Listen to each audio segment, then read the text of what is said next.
It's 2 a.m., 40 miles south of Bandar Abbas.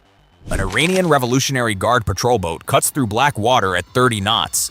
Radar picks up a contact, a small vessel, dead ahead, just outside the 12-mile limit.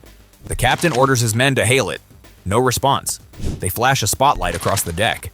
Empty. No helmsman, no weapons crew, no movement at all.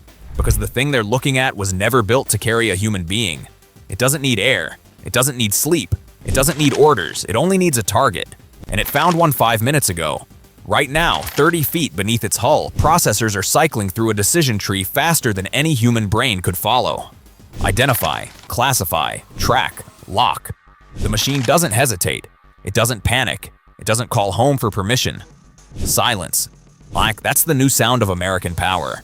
The Iranian captain is staring at a ship with no soul, and he has no idea that 12 more just like it are already watching him from every direction. The old problem. For decades, the Strait of Hormuz has been one of the most dangerous stretches of water on Earth. Roughly 20% of the world's oil passes through this narrow choke point every single day. And for decades, Iran has understood one brutal equation. You don't need to beat the US Navy, you just need to make it bleed. Iran's strategy was textbook asymmetric warfare. Take 100 small, fast boats, pack them with rockets and explosives, swarm a $2 billion American destroyer. Even if 90 are destroyed, the 10 that get through can tear open a warship's hull and kill the 300 human beings inside it. At 300 people who need oxygen, who need medical care when shrapnel hits, who burn. That's the fragility of flesh. One missile in the right place and a floating city becomes a floating coffin. The political fallout would be catastrophic. One burning ship on CNN, one flag-draped coffin. That's all Iran ever needed. Not a military victory, but a psychological one. And for years, it worked. Not because Iran ever sank a destroyer, but because the threat of it forced the US to spend billions protecting ships that were always one swarm attack away from a national crisis.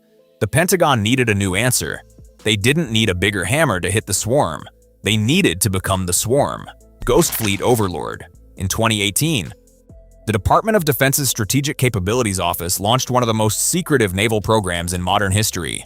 They called it Ghost Fleet Overlord. The mission was straightforward: convert large commercial vessels into fully autonomous warships and prove they could sail across oceans without a single human aboard.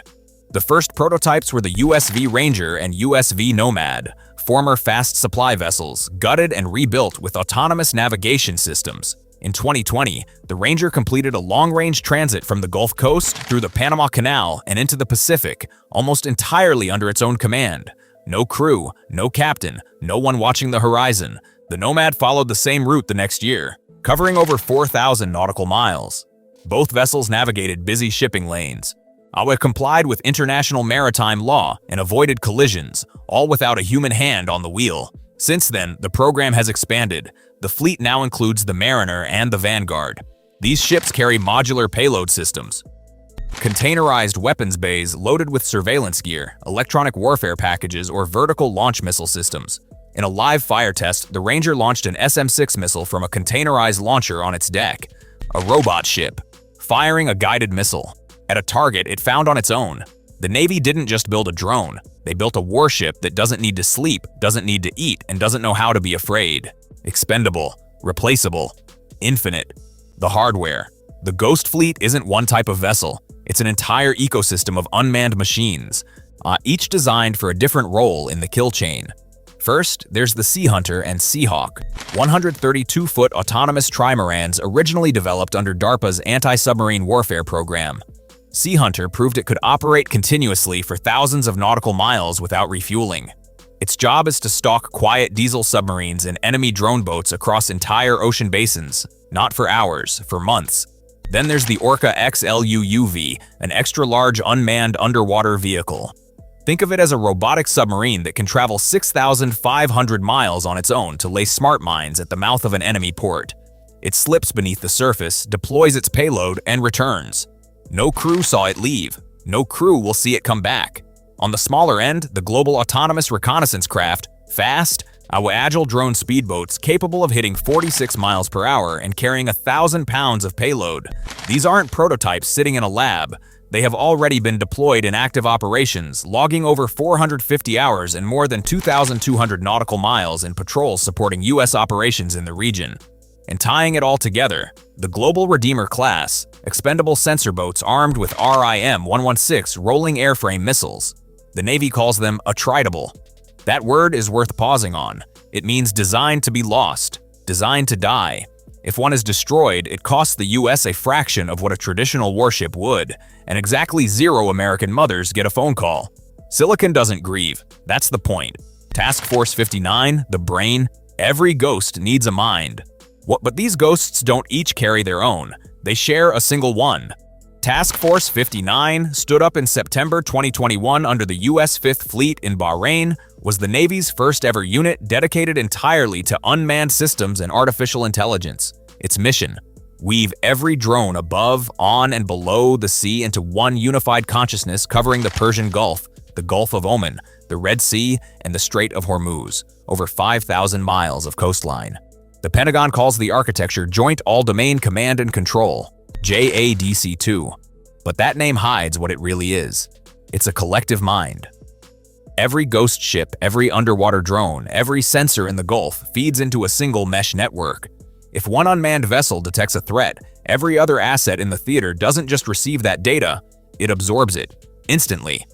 If one ghost is destroyed, the others don't just see it happen. They know why it died. They know the weapon that killed it, the angle it came from, the signature of the ship that fired, and they adapt, in seconds, without a human being typing a single command. The system operates through high-speed satellite links, including commercial constellations, allowing operators in a command center in Bahrain or a trailer in Nevada to oversee assets thousands of miles away. But the ghosts don't wait for human approval. They think, they share, they learn. In exercises, unmanned surface vessels fired live munitions from a T-38 Devil Ray and hit their training targets every time. In 2023, the Navy sent its first unmanned surface vessel straight through the Strait of Hormuz, closely watched by the Iranians, who could do nothing but observe a ship with no crew sail past their coastline like it owned the water. The math of victory. Here is where Iran's entire strategy falls apart. The old equation was simple: sink one American ship, kill hundreds of sailors, and win the media war. But you can't win the media war by sinking a robot. There's no crew to mourn, no families on television, no political crisis in Washington, nothing. Consider the math. A single Arleigh Burke-class destroyer, $2 billion, 300 lives. A single Ghost Fleet drone, a rounding error in the Pentagon budget, 0 lives. Iran can destroy 50 of them. The American body count stays at 0. Every missile Iran fires at a drone is a missile wasted on a machine that was built to be thrown away. This is what the Navy calls at-sea attrition, losing hardware instead of humans. It sounds clinical. It is clinical. And it flips the entire logic of asymmetric warfare on its head. Iran built its strategy around one assumption: that America cannot stomach casualties. The Ghost Fleet doesn't eliminate the threat. It eliminates the vulnerability. You can't exploit a fear of death in a fleet that was never alive. The Hellscape. The Navy has a name for where all of this is heading. They call it the Hellscape. That's not a metaphor. That's the official planning term.